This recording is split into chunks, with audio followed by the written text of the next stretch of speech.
បានត្រឹមតែរៀបការអើយអាណិតគាត់ម៉ែរត់បាត់ធ្វើឲ្យគាត់តូចចិត្តខ្មាស់អៀនតែចិត្តបោះបង់ការងាររត់ចោលស្រុកម្ដាយអាណិតគាត់ណាស់កសាងកុសលក្នុងព្រៃដើម្បីជំរុះចោលអស់ចំណងកម្មប៉ុន្តែផ្ទុយទៅវិញគាត់បែរជាអ្នកចិញ្ចឹមបីបាច់ថែរក្សាកូនដល់វិជាគ្រប់មុខឲ្យកូនតែជាដំណក់ឈាមដល់គំរុករបស់ឪពុកចិត្តខ្មៅជីវិតរបស់កូនតែម៉ែយកទៅនៅដាក់មុខផ្ទះគេនោះបើគុំតែបានម៉ែលាក់មានចិត្តធម៌គុំអីក៏ត្រូវបាត់បង់ក្រោយកិច្ចបញ្ជារបស់អ្នកដល់កំណើតឲ្យកូនបាត់ទៅហើយកូនយល់ហើយ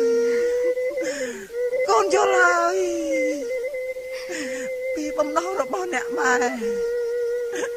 តាមការរៀបរាប់ឪពុកចិញ្ចឹមរបស់កូន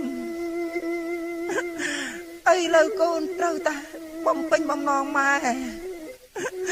កូនមិនខ្លាចអ្នកផងតែដៀលកូនថាជាកូនរមិលគុណទេ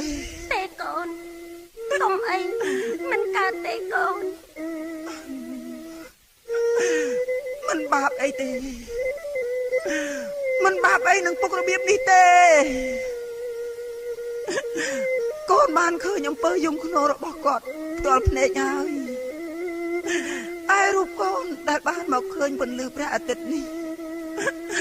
ក៏គ្រាន់តែការសប្បាយរបស់មនុស្សពេលម្នាក់ប៉ុណ្ណោះទោះបីអ្នកណាទទួលទុកសោកពីគាត់របៀបណាក៏គ្មានជឿក្បាលវិលមុខអីដែរចំពោះការគ្រប់គ្រងថែរក្សាកូនវិញបើសត្វតិរិឆាន